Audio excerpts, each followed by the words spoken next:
Welcome home. Skyrim Together is an upcoming mod for both Skyrim and Skyrim Special Edition that will add multiplayer support. Not just any old boring multiplayer support though, they're attempting to go all out with this mod, so I'm sure if you don't know much about it, you may have a lot of questions on how different aspects will work and what features there might be. All of that will be answered here in this video using the official FAQ from the development team and a few other sources, so feel free to jump around using the timestamps found below in the description and pinned comment. So the big question is, what is Skyrim Together? We aim to develop a true Skyrim multiplayer experience that aims to bring online multiplayer for other players. Our focus is to create a co-op experience for about 2 to 8 players with your friends. Not an MMO. Our current goal is to create a bug-free experience in where Skyrim can be played start to end without any major alterations to the vanilla experience. You will be able to play with other mods as well. Another big question with all mods of large scale: when will it be released? Well, the FAQ states that they currently have no estimated release for the mod. We do know that the beta is going to start very soon. If you missed my video discussing the announcement from the developers, they released the following statement. Yep. It's finally happening. Soon we'll be opening the doors for our loyal patrons for a temporary closed beta. Don't fear, this will shortly be available for all. This period will be used to measure traffic, any emergency fixes, and stability. The smoother this runs, the faster we'll have it out for you guys. They followed that statement up with, I want to firstly explicitly say that this will be a short closed beta. The intention is to release it publicly shortly after. We currently have no release date for either the closed or open beta. The open will be announced potentially a week or 2 after the closed. Based on the announcement, I would assume the closed beta will be starting in the matter of weeks or a few months. That just depends on their definition of soon. So with there being a million different versions of Skyrim and multiple platforms that Skyrim is playable on, you might be wondering where you'll be able to play this mod. Skyrim Together will only be released for Skyrim 2011 version and Skyrim Special Edition on PC. This will be completely free and will be released at the same time on both versions. They cannot make this mod available for console unless we get access to the source code, which means it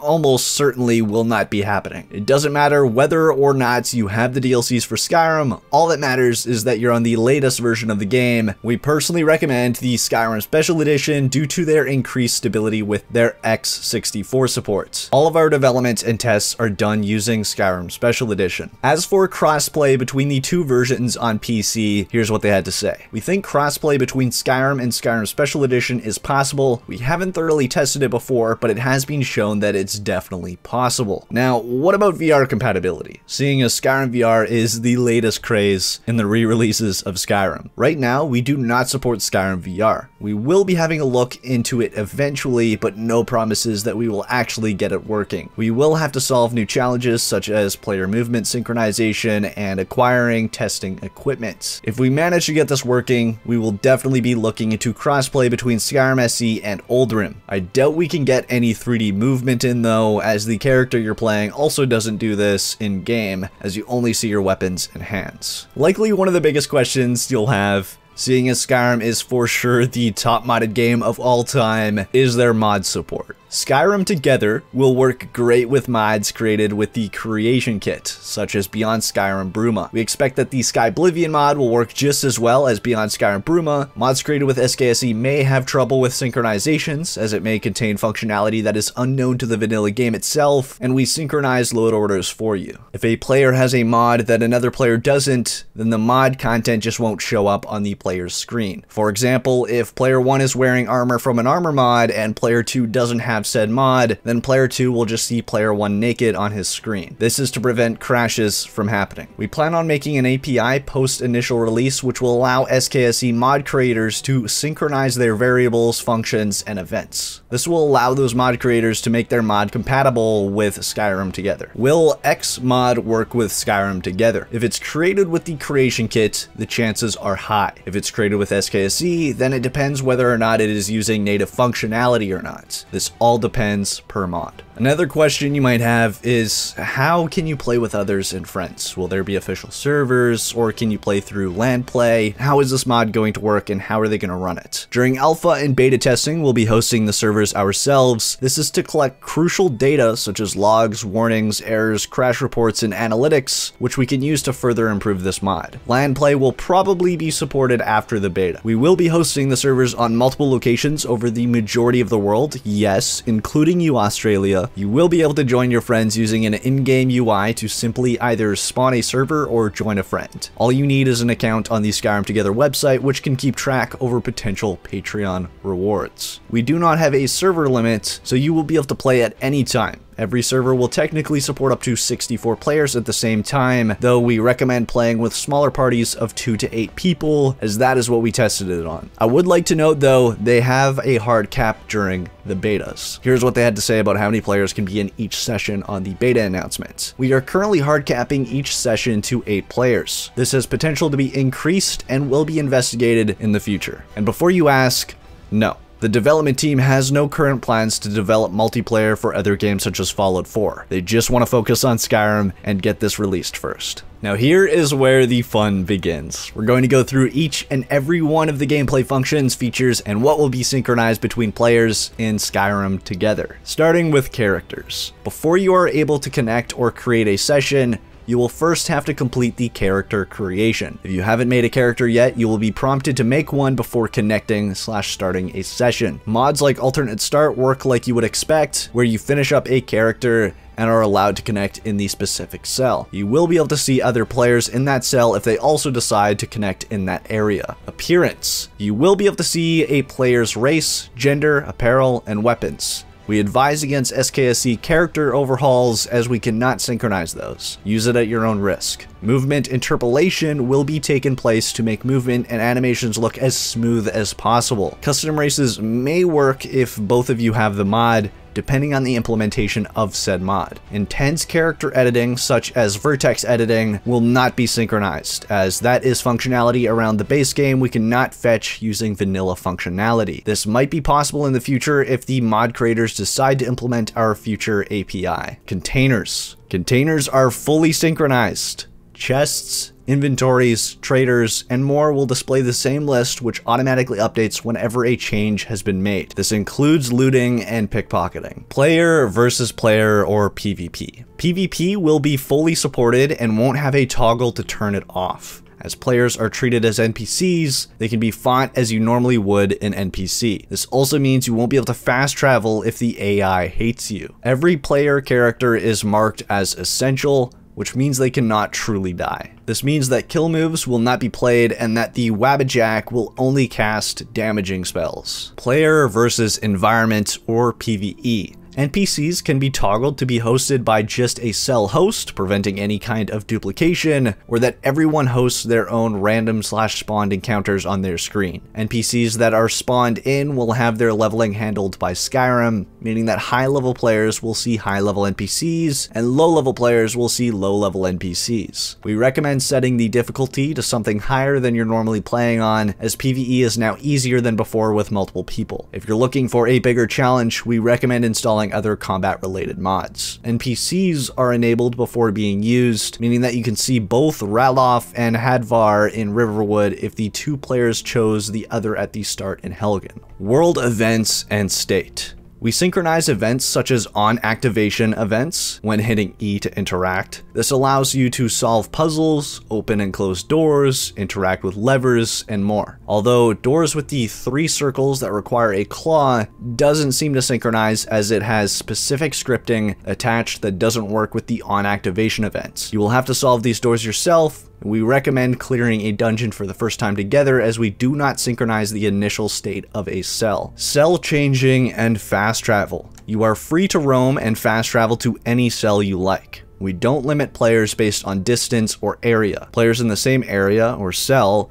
will be able to see each other and their actions. NPCs and world state will be synchronized. When fast traveling to other locations or entering new areas, you'll be the only one moving to that new location. Other players who are connected will have to manually travel with you to the same location. There is a /teleport player name command in case you want to teleport to a player in the same area. Example, Whiterun, Skyrim, and Shimmermist Cave. Followers. Every player will be able to have their own follower. If a follower is shared, it will follow the first person that synchronized that follower. The other player will still be able to interact with the follower to make them carry their burdens. Death. Since we cannot afford to let the player die, as it desynchronizes a lot of states, players are marked as essential. Once your health reaches below 0, you will go into a down but not out state, where a friend can pick you up. If this happens within the death timer, around 45 seconds, you will be resurrected right on the spot. If this doesn't happen, you will be revived in the healing temple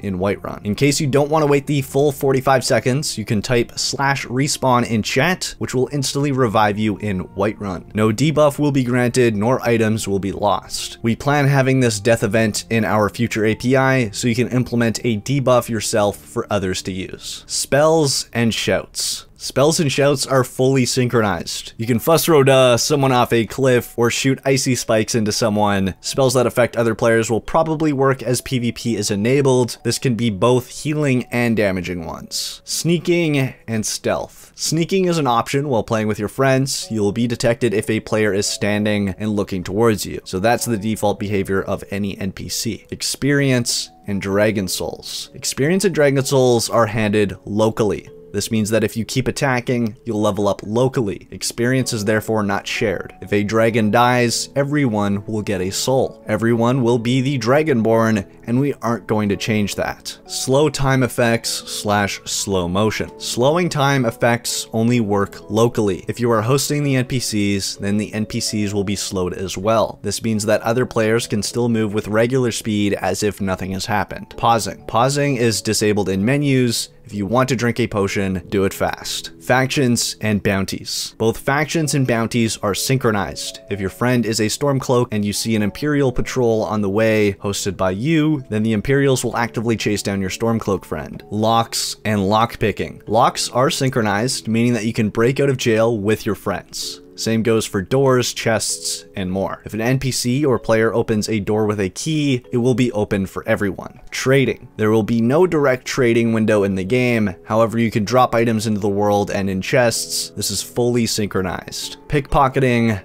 / thieving. You can become a thief and pickpocket other players. If the AI spots you, you won't be able to pickpocket that player anymore. Props. You can drop props in the world. Other players will be able to see it and pick it up themselves. Console commands. Console commands will work such as TGM, TCL, and add item. You can even make other NPCs play animations with these as long as they are hosted by you. You can do funny things with them such as dancing, drinking, and applauding. Quests. Quests will not be synced during initial release. If you want to quest together with your friend, then it's strongly advised to talk to the same NPCs and take the same choices. We let Skyrim handle the different choices that you players make online. We do not know how quest events will happen if one player is further ahead than the other or has made different choices. We let Skyrim handle it themselves. Time and weather. Both time and weather are synchronized. If you sleep, wait, or even load a different save, then time will not progress. Sleeping will still give you the rested bonus. We have commands to change the current time of the server.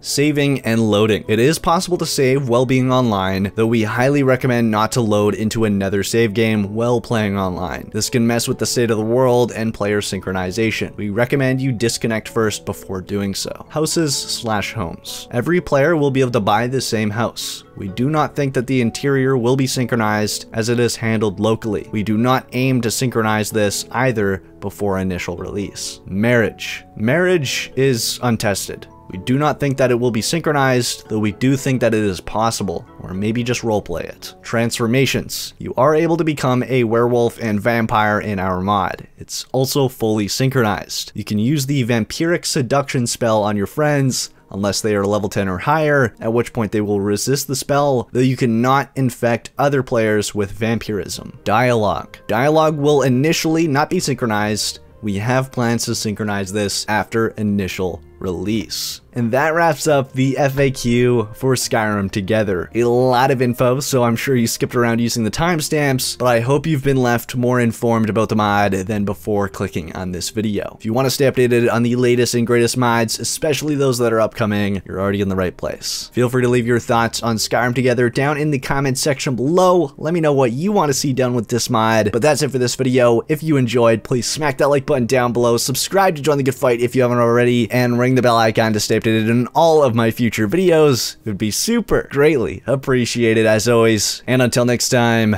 this is Epoxy signing off.